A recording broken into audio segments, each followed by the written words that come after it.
gracias a los y las organizadoras. A mí tampoco me gusta hablar mucho de mí y entonces hice un trinquete y no voy a hablar tanto de lo que he hecho, y porque si además nos podría dar el 2048 si empiezo a contar historias. Y lo que voy a hacer es tratar de explicarles mi método de vida o mi secreto ante cualquier circunstancia, y se las voy a explicar de la forma en que yo se los expliqué a mis hijos cuando estaban pequeñitos. Se llama La Campanita y tiene ese nombre súper infantil porque es una analogía que utilicé para explicar lo que les voy a explicar. Yo tengo algo dentro de mí que sale como desde aquí y que todos tenemos, a lo que le he hecho más caso que a todo y a todos en la vida. Ese algo, por ejemplo, cuando yo estaba muy pequeñilla, estaba en un grupo en la iglesia y nos estaban enseñando los sacramentos. Yo era súper preguntona y entonces estaba descubriendo al Dios que me estaban enseñando. Y entonces yo empecé a hacer preguntas como, por ejemplo, ¿qué le pasaría a una chiquita como yo en el Congo, en África, que nace en una tribu y que nunca le enseñaron nada de los sacramentos ni de nada?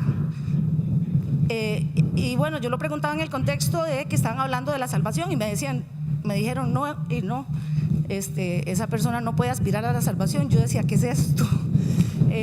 Bueno, ese algo también estuvo muy presente cuando mi primo preferido Arturo,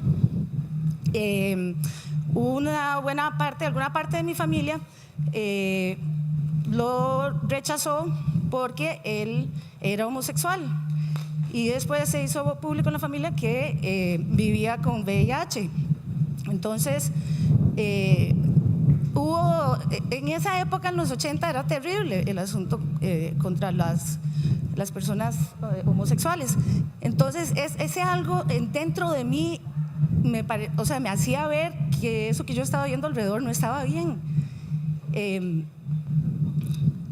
También ese algo dentro de mí siempre se cuestionaba por qué tanta represión sexual contra las mujeres y falta de educación sexual. Yo tenía esa cosa ahí adentro que me daba vueltas. Y esa misma cosa, ese mismo no sé qué, fue lo que me motivó a abrazar la maternidad. Yo quedé embarazada a los 16 años y tenía toda una carrera por delante. Supuestamente aquello era como una tragedia griega, como que ya yo me había muerto. Pero yo lo vi diferente. Yo dije, ok, quiere decir que esta persona que está aquí adentro va a ser responsabilidad mía. Entonces le encontré un encanto al asunto porque dije, ok, quiere decir que yo puedo cambiar muchas de las cosas que a mí me habían inyectado. Y quería hacer un ejercicio de tratar de crear personas libres de pensamiento, libres de opinión, libres de preguntar. Entonces yo lo vi más como una venganza contra la sociedad. Voy a ser mamá. Y esos son mis 3 hijos, de los que son mis mejores amigos, y estoy súper orgullosa.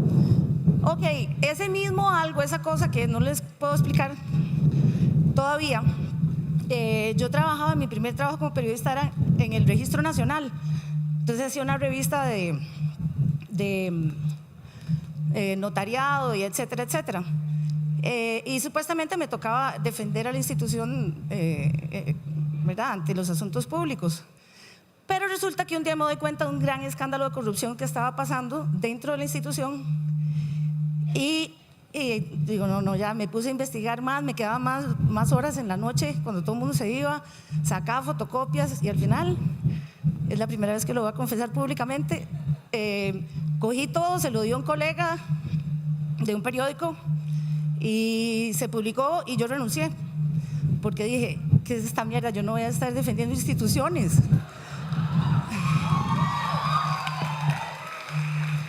Y ahí igual renuncié sin tener trabajo, con todo el huilero y todo lo mismo de siempre. Pero es ese algo majadero que tiene uno dentro, que yo tengo dentro de mí, me hizo me hizo sentir, no, yo no voy a seguir haciendo esto, yo quiero hacer periodismo de investigación.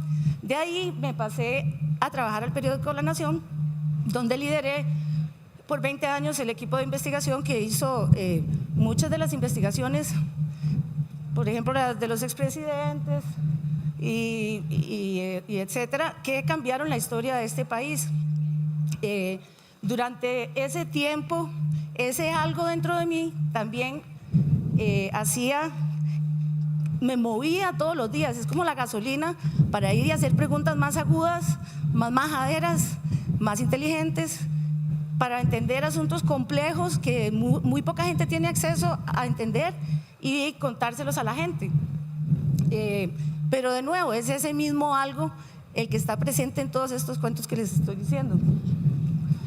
Después resulta que yo llegué a ser jefa de redacción del periódico La Nación, y seguía a cargo del equipo de investigación, pero ya no tenía tiempo de estar liderando el equipo 24 horas al día porque tenía que encargarme de cerrar el periódico todos los días. Entonces, a pesar de que era un reto lindísimo, etcétera, etcétera, yo seguía con que no, lo mío es investigación. Y además a mí me ha gustado mucho la tecnología siempre, entonces, de hecho, era una de las posibilidades, de las cosas que quería estudiar, que por cierto duré 13 años sacando la carrera porque estaba embarazadísima siempre, entonces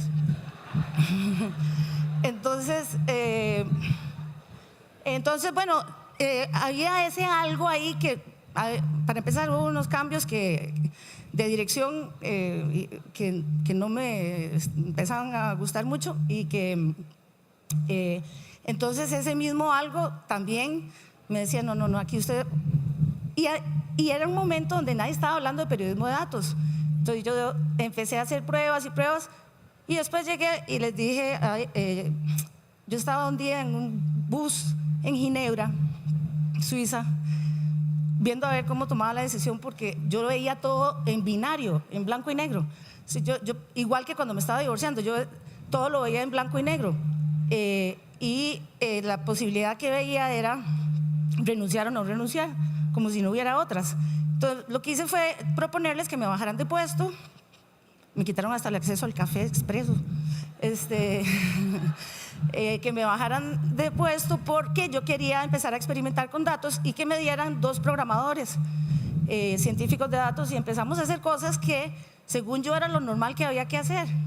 Hasta que un día en una conferencia en Ucrania cuento lo que estamos haciendo, estábamos empezando y bueno, gente del New York Times y de todos llegaron y dijeron, es que es un modelo, es como una startup dentro de un periódico, lo que hicimos más o menos. Y ahora es un modelo que se trata de emular y que todo el mundo quiere hacer, ahora es lo más normal. Pero entienden, o sea, era la decisión más estúpida del mundo, bajarse el puesto, que le paguen uno menos, que le quiten todos los beneficios, etcétera, etcétera. Pero bueno, sin querer queriendo terminó saliendo mejor porque ahora dirijo la maestría de periodismo de datos en la Universidad de Columbia, precisamente por hacerle caso a ese algo. Entonces, cuando uno le hace caso a ese algo, por supuesto que hay un montón de temores, pero primero quiero decirles cómo le puse yo a ese algo para explicarles todo este rollo a mis hijos. Entonces yo les decía, vea, yo primero no voy a estar para siempre, o sea, no me van a poder estar preguntando qué hacer, ni siquiera de eso se trata de vivir. Siempre cuando oiga lo que le dice todo el mundo, escuche, procese, pero al final hágale caso a ese algo lo haya, y le puse la campanita. Entonces yo de hecho cada vez que viajaba ellos tienen una colección ahí de campanitas, hágale caso a la campanita, ese es usted. Y la campanita no es un camino fácil, ¿verdad? O sea, yo en algún momento pensé, cuando me ponía a analizar mi vida, yo decía, qué raro, yo tengo como mi deporte preferido es hacer todo al revés. Y me sentía muy mal, yo pensaba que era como una fuerza autodestructiva más o menos, porque decía, o sea, ¿quién va a renunciar al mejor puesto que se puede tener? O sea, son como cosas muy tontas de acuerdo con la sociedad. Lo que sí les puedo decir es que es lo más gratificante, es súper gratificante, da una solidez interna, estar alineadas con nosotras mismas y con quiénes somos con respecto a una situación. Por ejemplo, yo cada vez que me enfrento a algo, tengo que tomar una decisión crítica, pienso, ¿quién es Janina con respecto a esto? Y la campanita es solo el principio. Cuando uno activa y hace caso a la campanita, empiezan los miedos. Que, no, pero ¿cómo me voy a...? No, es que si, lo que va a salir mal, de fijo va a salir mal. Y no me van a respetar y no me van a querer y todas las cosas que ya ustedes conocen. El asunto entonces se resuelve. Yo tengo una especie de cumbre, una cumbre de todas las Janinas. O sea, cuando hay una decisión crítica que tengo que tomar, escucho a todo el mundo, pero convoco a una cumbre y a la que tiene miedo, a la otra, y las reúno, y normalmente lo hago, si se puede, en la montaña y escuchando música. Y lo que hago es, las reglas son súper claras de la cumbre, son: no sobrepiense porque se le va a estallar la cabeza, no se juzgue, obsérvese y sienta. Y al final vieran que se resuelve facilísimo la cosa, lo que sea que esté uno resolviendo. Y yo a eso le llamo el yo con yo. Y todos en mi familia saben, está en el yo con yo.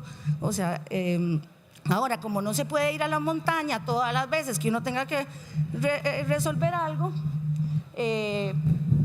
bueno, ese es mi lugar preferido, que es San Gerardo de Ota, una cueva ahí, entonces ahí me encanta ir. Como no se puede hacer cumbre en la montaña todo el tiempo, yo hago mini cumbres, así. Entonces hay una mini cumbre que es, por ejemplo, me encierro un fin de semana con mi música preferida, que es de YouTube, otro día les cuento por qué. Y o con música, yo me programo emocionalmente con música, que eso es otro secreto. A ver, otra versión, y aquí ya casi termino, les quiero recomendar. Bueno, hay otra versión de la minicumbre que es leerme un libro que no tenga absolutamente nada que ver con mi trabajo ni con nada de lo que yo sepa. Y entonces me voy en un ride que me saca de mi burbuja loca. Y bueno, otra minicumbre es con Star Trek. Entonces yo he visto todas las 6 series de Star Trek desde el 66 hasta la última que acaba de terminar. Y hay una en particular que les quiero recomendar, Voyager, porque es la primera mujer capitana de Star Trek. Y bueno, es sencillamente un personaje inspirador que muestra lo que podemos lograr cuando combinamos compasión, esa compasión que tenemos las mujeres, determinación y entrega y todos esos valores. Y bueno, finalmente lo que quería es decirles que les recomiendo la campanita, escuchar la campanita siempre y practicar el yo con yo de verdad. A mí cuando me decían, es que hay que conocerse a sí misma, nunca cambies, todo eso que le dicen a uno cuando es chiquitillo, yo decía, no, ¿qué es eso de conocerse a sí misma? Nunca entendí. Ahora sí estoy entendiendo porque me observo, no me juzgo. Y entonces ya yo veo los mates que hago cuando me pasa algo o lo otro. Y entonces eso es, bueno, sanarnos internamente, alinearnos internamente todos nuestros yos para luego poder juntas y juntos abrazarnos en comunidad. Muchísimas gracias. Antes quiero, por favor, que agradezcan todo el diseño gráfico y las ilustraciones las hicieron mis amigos Yesenia y Daniel, que están sentados aquí, que eran compañeros míos en el periódico, entonces quería agradecerles. Gracias.